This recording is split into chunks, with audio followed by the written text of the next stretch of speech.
Hello everyone, count your lucky star की Hindi explanation का ये पार्ट नंबर 7 है।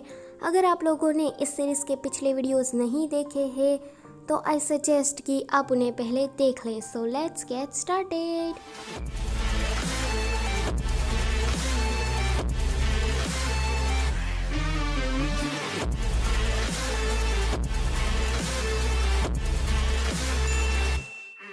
शवयू शिनचैन को कॉल करके बाओ की शॉप में बुलाती है जहाँ पर लाइट्स वगैरह बंद थी। जैसे ही वो अंदर आता है सारे लोग उसे सरप्राइज कर देते हैं। शवयू बनी की कॉस्ट्यूम में आती है एंड हैप्पी बर्थडे सॉन्ग भी गा रही थी। फ्लैशबैक में हमें दिखाया जाता है कि शिनचैन का बर्थडे हमेशा मुयांग एंड उसकी माँ ही सेलिब्रेट करती थी, पर जब से उसकी माँ नहीं रही उसने अपना बर्थडे सेलिब्रेट ही नहीं किया है। शिनचैन को तो गुस्सा आता है पहले, पर बाओ कहने लगता है कि अब नखरे मत करो और चले जाओ क्योंकि हमने तुम्हारे लिए इतनी सारी मेहनत जो की है। फिर ये सारे लोग केक को कट कर रहे थे एंड शिनचैन को विश मांगने को भी कह रहे थे।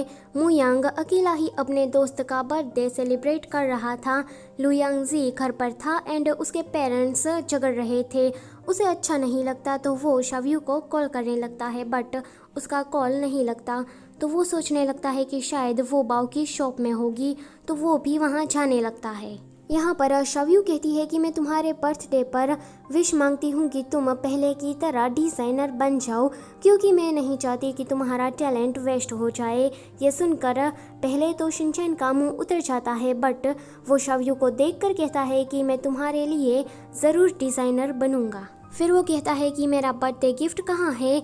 शवयू कहती है कि हमने ये सारी तैयारी करने में पैसे खर्च कर दिए तो अब हमारे पास पैसे नहीं हैं। क्या ये तुम्हें अच्छा नहीं लगा?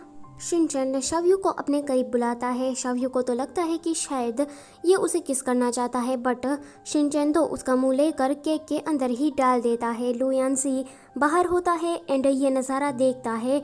वो उन दोनों को डिस्टर्ब ना करते हुए वहाँ से चला जाता है। मुयांग ने भी एक वीडियो रिकॉर्ड की थी जिसमें उसने कहा था कि मैं एक अच्छे डिज़ाइनर का वेट कर रहा हूँ। अगले कंपटीशन में मैं चाहता हूँ कि वो रनवे में आए। शिनचैन उस कंपटीशन में जाने के लिए तैयार हो जाता है। शवयू उसे कहती है कि मुझे पता है कि तुम अच्छा ही करोगे एंड इतना कहते ही वो भी शिनचैन के मुंह पर केक लगा देती है। रात में शिनचैन रनवे के कंपटीशन के लिए डिज़ाइंस तैयार कर रहा था एंड इस बार तो उसे ड्रॉ भी हो जाता है। अगले दिन वो अपनी माँ की ग्रेव पर जाता है एंड कहता है कि माँ, मैंने फाइनली कुछ ड्रॉ कर लिया। अब मैं एक डिज़ाइनर बनने के लिए जा रहा हूँ। मैंने काफ़ी पहले मेहनत की थी ताकि मैं आपको डिसअपॉइंट ना करूँ। फिर वो कहता है कि आजकल मैं एक लड़की से मिला जो कि दिखने में इडियट है, पर उसने मेरा बर्थडे सेलिब्रेट किया और वो भी रैबिट की कॉस्ट्यूम पहनकर। वो लड़की मुझे आपकी याद दिलाती है, उसकी ही वजह से मैं आजकल थोड़ा थोड़ा चेंज होने लगा हूँ। यहाँ यांगी कंपनी में भी कंपटीशन का दिन आ जाता है। मैंग सबसे पहले खड़ी हो जाती है एंड अपने डिज़ाइंस दिखाने लगती है। उसके डिज़ाइन सभी लोगों को पसंद आते हैं, पर शवयू की जब बारी आती है तो वो भी वही डिज़ाइंस दिखाती है।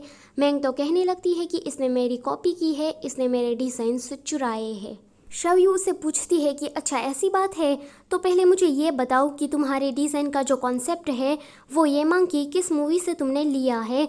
मैंग तो कुछ भी नहीं बता रही थी। फिर शवयू उसे ये मांग की अलग अलग मूवी के बारे में भी पूछने लगती है।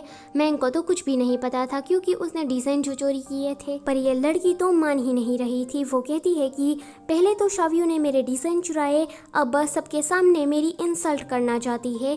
शवयू कहती है कि क्यों ना हम सीसीटीवी को चेक करें, उसके ज़रिए हमें पता लग जाएगा कि किसने किसके डिज़ाइन को चुराया है। सीसीटीवी में तो साफ साफ मैंग दिख रही थी। उसके बाद शवयू कंपटीशन में जीत जाती है एंड मैंग को नौकरी से निकाल दिया जाता है। सारा वेंशी के पास आती है एंड उसे कुछ कहती है कि क्या तुम कुछ एक्साइटिंग करना चाहती हो। अब वो किस एक्साइटमेंट की बात करती है ये तो हमें आगे ही पता चलेगा, पर वेंशी को देखकर ऐसा लग रहा था कि सारा ने जो कुछ भी कहा है वो नहीं करना चाहती है। मुयांग तो बहुत ही ज़्यादा खुश हो जाता है क्योंकि शिनचैन ने रनवे में आने का प्रपोजल एक्सेप्ट जो कर लिया था। प्रेस कॉन्फ्रेंस में वेंशी से रिपोर्टर सारे पूछ रहे थे कि आपका शिनचैन के साथ क्या रिश्ता है। वेंशी कुछ भी ठीक से जवाब नहीं दे पा रही थी। तभी ही वहाँ पर मुयांग आता है एंड वेंशी को उठाकर वहाँ से ले जाने लगता है। आज कंपटीशन का दिन था। मुयांग अपनी होस्टिंग का काम कर रहा था। बारी बारी सभी डिजाइनर्स अपनी कला का प्रदर्शन कर रहे थे। अब आती है शिनचैन की बारी। उसके पास कोई मॉडल नहीं थी। ये जानकर सभी लोग पहले शॉक हो जाते हैं। जब पुतले का कपड़ा शिनचैन हटाता है तो उसमें तो ड्रेस ही नहीं होती। ये जानकर तो सभी लोग उसे पूछने लगते हैं कि ये सब कुछ क्या है। मुयांग कहता है कि हमने आपको रनवे में इनवाइट किया, क्या आप इसका कारण हमें बताएंगे कि आपने ड्रेस क्यों नहीं तैयार की। शिनचैन अपनी स्पीच देने लगता है कि इस कंपटीशन की मेन थीम क्या है, चाइनीज़ कैरेक्टर में वेस्टर्न ब्यूटी को दिखाना, यही ना। फिर वो इसके बारे में बहुत ज्ञान झाड़ता है। बाद में वो कुछ ऐसा बोलता है जिसके कारण सभी के चेहरे के होश ही उड़ जाते हैं। वो कहता है कि मैं फैशन इंडस्ट्री में कम बैक करना चाहता हूँ एज ए डिज़ाइनर एंड मैं अपना पहला ड्रेस सिर्फ और सिर्फ एक्ट्रेस येमंग के लिए ही बनाऊँगा। उसके बाद इन लोगों का एक फैमिली डिनर चल रहा था जहाँ पर शाव्यू की माँ कहती है कि अब से तुम हमारे गेस्ट नहीं हो बट तुम हमारी फैमिली ही बन चुके हो। ये सुनकर शाव्यू के मुंह से खाना ही निकल जाता है। डैड कहते हैं कि ये लड़की तो बड़ी केयरलेस है, तुम ना इसका थोड़ा ध्यान रखना शिनचैन। हाँ, फिर से माँ पूछती है कि वैसे तुम दोनों शादी कब करने वाले हो। ये सुनकर शिनचैन के मुंह से पानी निकल जाता है। माँ कहती है कि तुम दोनों इतना सरप्राइज क्यों हो रहे हो। डैड कहते हैं कि बस भी करो, ये लोग अब एडल्ट हो चुके हैं। वो शिनचैन से पूछने लगते हैं कि शिनचैन क्या तुम स्मोक, ड्रिंक और गैम्बलिंग वगैरह करते हो। शिनचैन कहता है कि नहीं तो। फिर से डैड उसे पूछते हैं कि क्या तुम अपने लिप्स को काटते हो, दांत को कटकटाते हो और फार्ट मारते हो। शिनचैन कहता है कि ये सारे काम तो शाव्यू करती है। शाव्यू तो उसे मारने लगती है। माँ कहती है कि शाव्यू तुम इसके साथ ऐसा कैसे कर सकती हो, थोड़ा अच्छी तरीके से पेश आओ। सच में जब भी शिनचैन इन लोगों के घर आता है ना तो शाव्यू को कोई भाव ही नहीं देता, मानो कि वो कोई आउटसाइडर हो। खैर, इसी के साथ ये वाला एपिसोड यहीं पर ही खत्म होता है। Don't forget to like, share and subscribe. Thanks for watching. Bye bye.